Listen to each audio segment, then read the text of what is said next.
Now, ever since the very end of The Rise of Skywalker, it was all Kathleen Kennedy's idea to create a hiatus for Star Wars movies, due to, of course, their lack of understanding of what the fans were going through, what the fans had a lot of criticism over, and Kathleen Kennedy and many of those over at Lucasfilm kept blaming it as a frequency issue rather than a creative problem. This is Mike Zero. Make sure to subscribe if you're new to the channel for future Star Wars updates. Also, by the way guys, make sure to drop a thumbs up on this video to support the channel. I thank you also very much for the kind support. It is greatly appreciated. Now, I will admit, looking back at episodes 7 through 9, alright, it had its great moments, it had its very superb moments in those movies, but looking at it in its entirety, the trilogy as a whole, to me at least, and I'm sure a lot of you will agree, was a big miss by Disney and, of course, Lucasfilm. Now, where we are today, it's primarily focused on Star Wars television shows, or streaming, so to speak, on Disney+, right?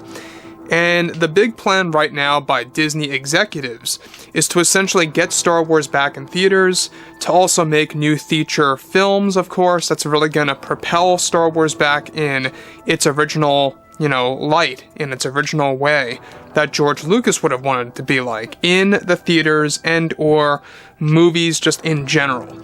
So, what they're doing right now has a lot to do with, of course, George Lucas himself. We're going to get into the actual specifics about everything that's going on. We already know that a post-Episode 9 one-off movie is in the works.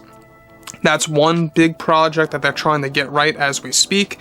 However, there are a multitude of movies that are currently in the early development phase by Disney and Lucasfilm that they are actually moving forward with. Now, specifically, with Disney and Lucasfilm now gearing up to developing new Star Wars projects to make up for the mistakes with the sequel trilogy movies, Disney CEO Bob Chapek is creating a big plan to continue on with new films again, both one-off movies and new Star Wars trilogies on the horizon. As of right now, it's noted that Disney is focused on bringing Star Wars movies to the Disney Plus platform, and also in Star Wars, of course, as a theater release, and also resetting the Star Wars canon material drastically. Now, one trilogy that Lucasfilm is now focused on is creating a new sequel trilogy that is set to use many elements of George Lucas's version of his ideas of the sequel trilogy movies.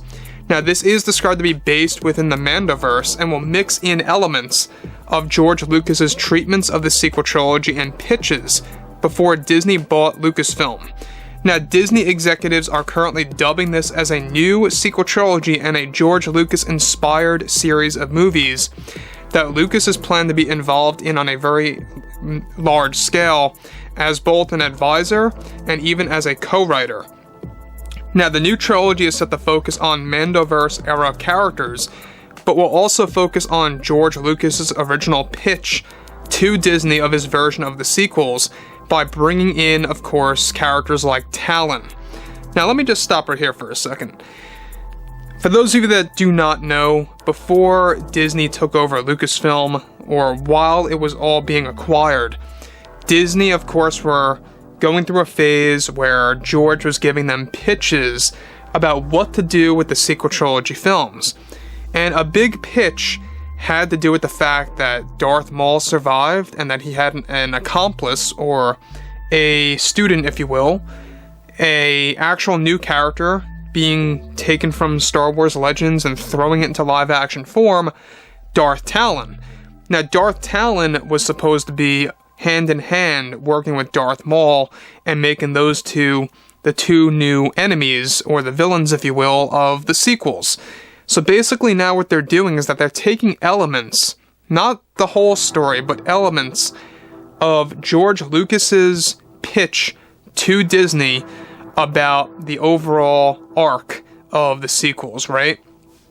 Now, in the original pitch by George Lucas, it was all about the Skywalker's children, it was about the Darth Talon and Darth Maul characters being interlocked within that story, and they're really trying to ultimately do that in these new and upcoming shows. We already know that the Star Wars canon is going to be completely reset in ways that fans would never even imagine.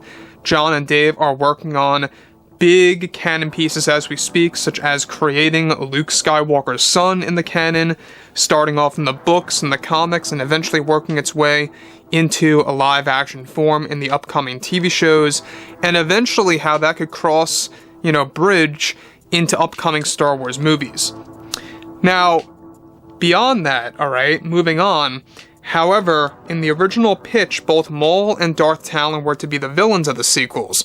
This time around, Maul will not be involved, since he was already killed off in Star Wars Rebels, and Dave Filoni wants to leave it as is.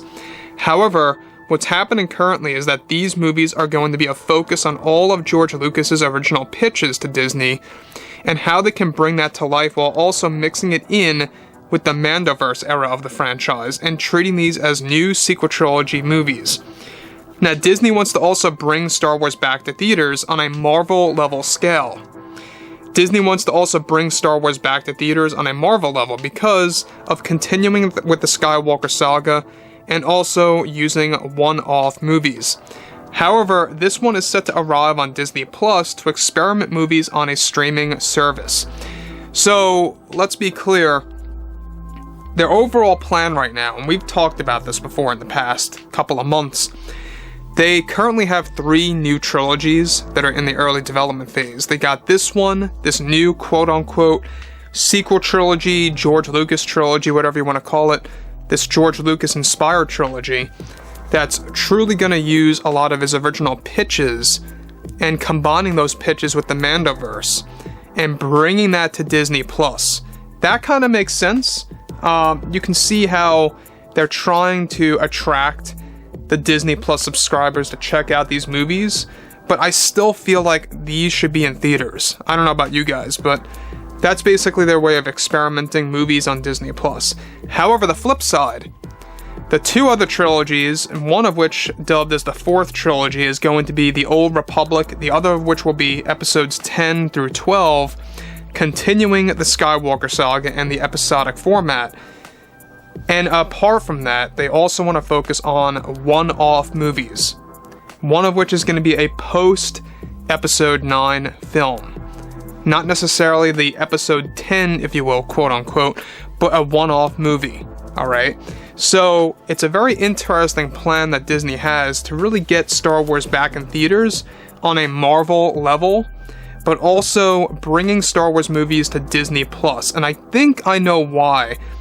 They are kind of settled on one Star Wars trilogy being featured on Disney Plus is because they really can't fill in the slots that much, because then it kind of just makes it too crowded. So they want one trilogy on Disney Plus, 2 trilogies to come out in the theaters, along with one-off or solo films to arrive in theaters. So that's the overall game plan right now. We already know that Taika Waititi's movie is pretty much being shown the door. It's not looking good. Neither is Kevin Feige's movie. Patty Jenkins' movie, by the way, is completely scrapped. They're really trying to rebuild themselves and do things right this time. And a lot of it has to do with, of course, what Kathleen Kennedy had made so many mistakes with, by the way, over the years. So, anyways, guys, drop a comment below. Let me know what you guys have to say about all of this below in the comments, and if you guys did enjoy the content for today, make sure to drop a thumbs up on this video to support the channel. I thank you all so very much for the kind support, and I'll catch you guys next time.